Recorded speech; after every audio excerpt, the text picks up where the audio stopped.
رحمن يا رحمن ساعدني يا رحمن اشرح صدري قرآن املأ قلبی قرآن واسق اسی حق کوئی حياتي کرتے کرتے ایک ستارے آپ کے سامنے آ رہے ہیں. جناب ڈاکٹر فرید احمد پراچا، پنجاب یونیورسٹی سے لے کر جناب منصورہ تک ہیں جی پھیلی ہے داستان میری.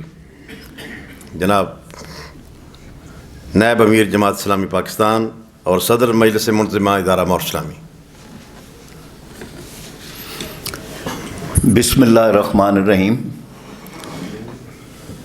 قابل احترام استاد گرامی جناب ڈاکٹر خورشید رضوی صاحب، حافظ محمد ادریس صاحب، جناب حافظ ساجد انور صاحب، ڈاکٹر رفیع الدین ہاشمی صاحب، سلیم طاہر صاحب، عبداللہ ہاشمی صاحب، انتہائی قابل احترام معزز خواتین و حضرات. بات تو بہت لمبی ہے. محترم نعیم صدیقی صاحب کے ساتھ جو اور کئی پہلو جن کا ذکر ہو چکا ہے، اس سے بڑھ کر وہ ایک ایسے بہترین خطیب تھے، ایک مربی تھے، ایک مفسر تھے، ایک اس طرح کے پلٹ دینے والا ایک انداز خطابت تھا. اس کی بات کی جائے تو وہ بھی بہت لمبی ہے. ہم پڑوسی بھی ہیں، یعنی نعیم صدیقی صاحب کی فیملی اور ہماری فیملی، ہم آمنے سامنے رہتے تھے، تو بہت سارے وہ پہلو بھی سامنے آتے ہیں کہ بحیثیت انسان، بحیثیت میزبان، بحیثیت مسلمان، بے شمار. میں صرف اب زوبیہ لطیف صاحبہ نے بہت اچھی کتاب لکھی ہے، اس میں ہمہ پہلو ان کی شخصیت، ان کی شاعری وہ سامنے آتی ہے.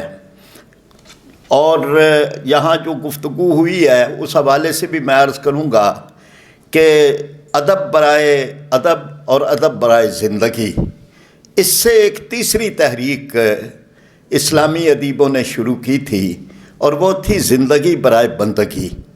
یعنی زندگی ہے ادب برائے زندگی، لیکن زندگی برائے بندگی.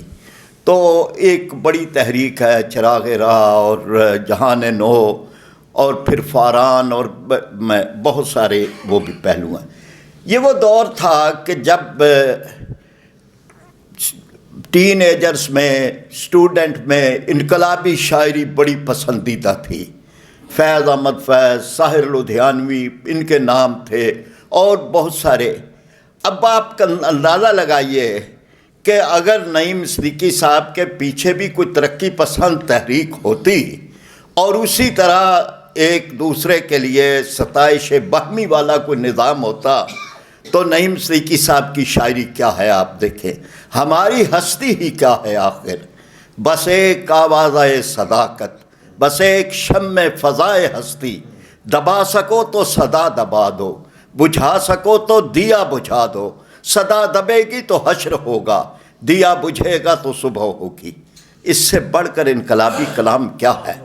اور یہ انقلابی کلام ہے کہ میرے افکار سے، میری گفتار سے، میرے کردار سے امن کی یہ ساری فضا خطرے میں ہے، مملکت کی بقا خطرے میں ہے. جانے کیوں ذل سبحان خطرے میں ہے، جانے کیوں میر و سلطان خطرے میں ہے. عیش و عشرت کے ایوان خطرے میں ہے، میری مقبول سرکار خطرے میں ہے. میرے قرآن و سنت کے اسلام سے حکمرانوں کا اسلام خطرے میں ہے. اب یہ شاعری کا ایک خاص اسلوب اور انداز ہے، غنائیت ہے ان کی شاعری میں، موسیقیت ہے. اب اس کی بھی بڑی تشریح ہے. یعنی یوں لگتا ہے کہ لفظ کے ساتھ لفظ نگینے جڑے ہوئے ہیں. پاکستان کے بارے میں ابھی جنگ 65 کی جنگ اور بہت کچھ لکھا، اور اس کے بعد ایک جب جنگ بندی ہو گئی ہے تو ایک طویل ان کی نظم ہے. جنگ بند ہو گئی وقت اونگنے لگا، لنڈ منڈ پیڑ کی اد جلی سی شاخ پر پڑ سکیڑ کر وہ گدھ عمر رفتہ جس کا نام. اب اس کے بعد وہ سارا وہ لال خان ایک سپاہی دوسرے کو کہہ رہا ہے، اور اس کے بعد وہ پھر سوال کرتا ہے، اور یہ سوال آج تک ہے. یعنی یہ سوال ہمارے معاشرے میں آج تک قائم ہے کہ اتنا کچھ جنگ کرنے کے بعد کیا کاشمیر مل گیا؟ ڈل میں جو لگی تھی آگ بجھ، اور جنگ میں ڈل میں جو لگی تھی آگ کیا وہ بجھا گئی؟ اور کیا سری نگر کے زخم اندمال پا گئے؟ یہ ان کے ایک اسلوب ہے۔ اسلامی تحریکیں، دنیا بھر کی اسلامی تحریکیں، یعنی صرف موضوعات جماعت اسلامی نہیں تھی، اخوان المسلمون، جہاں جہاں بھی ظلم ہوا، جہاں جہاں بھی، اور اب وہ دور تھا سید قطب بھی اور حسن البنا بھی، اور پھر اس کے بعد ان شہداء کے واقعات بھی، اور اس میں نعیم صاحب میرے حضور دیکھیے پھر آ گیا مقام غم، بسائے صلیب پھر بھرے ہیں جام غم، اور کنارے نیل چھا گئی پھر ایک بار شام غم، پھر ایک حادثہ ہوا پھر ایک کارواں لٹا، جو اس کے پاس باندھ تھے یہ ان کے درمیان لٹا، بدست دشمنہ نہیں بدست دوستہ لٹا۔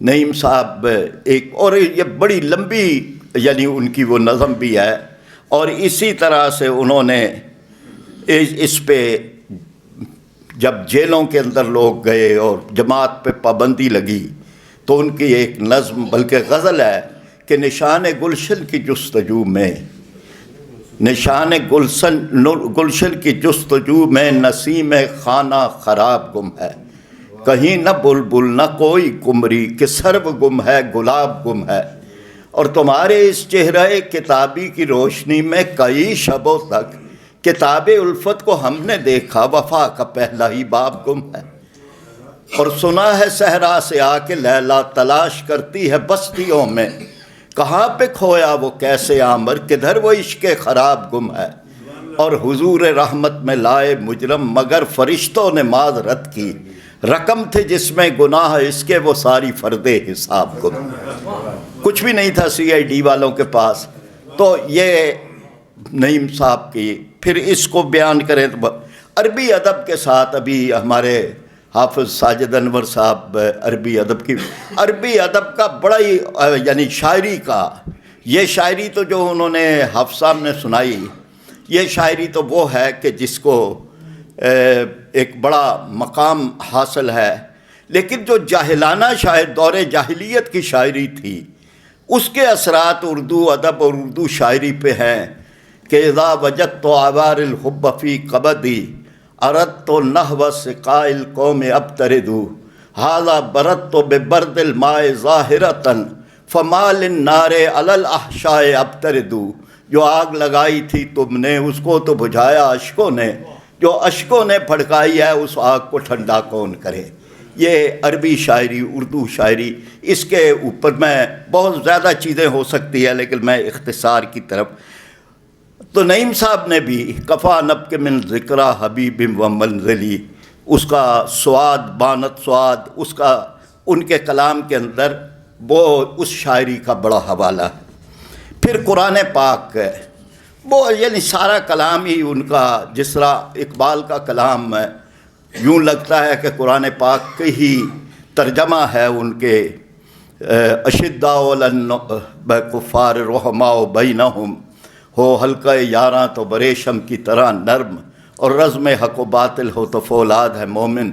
اسی طرح سے نعیم صاحب نے اب جو والعصر ان الانسان لفی خسر، تاریخ نے پوچھا ہے لوگوں یہ دنیا کس کی دنیا ہے، شاہی نے کہا یہ میری ہے، اور تاریخ نے اس کو مان لیا۔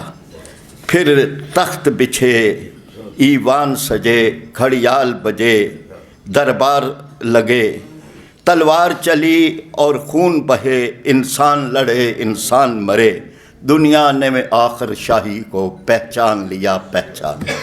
تو اس میں دولت بھی ہے، محنت بھی ہے، سب، اور پھر اس کے بعد بندہ مومن یہ کہتا ہے کہ یہ اللہ کی ہے۔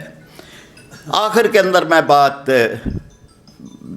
کروں گا نعت کی، نعت کے بارے میں بہت ہی خوبصورت، لیکن جہاں انہوں نے نعت کے بارے میں ایک ہچکچاہٹ کا اظہار کیا ہے، اور ہمارے استاد خورشید رضوی صاحب نے بھی کہا کہ نعت کا دل میں خیال آئے تو چپ ہو جائیے، تو نعیم صاحب نے بھی کہا ہے مضطرب سی تمنا کہ ایک نعت کہوں، میں اپنے زخموں کے گلشن سے تازہ پھول چنوں، پھر ان پہ شبنم اشک سحر گہی چھڑکوں، پھر ان سے شعر کی لڑیاں پرو کے نظر کروں، میں ایک نعت کہوں سوچتا ہوں کیسے کہوں، یہ تیرے عشق کے دعوے، یہ جذبہ بیمار ہے، یہ اپنی گرمی گفتار اور پستی کردار، رواں زبانوں پہ اشعار کھو گئی تلوار، حسین لفظوں کے انبار۔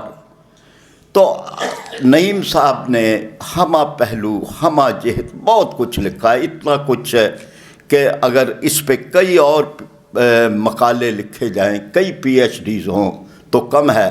میں اپنے استاد جناب خورشید رضوی صاحب کے اس بات پہ نعیم صاحب کے لیے یہ بات کہہ کے بات ختم کرتا ہوں کہ کب نکلتا ہے کوئی دل میں اتر جانے کے بعد، اس گلی کی دوسری جانب کوئی رستہ نہیں۔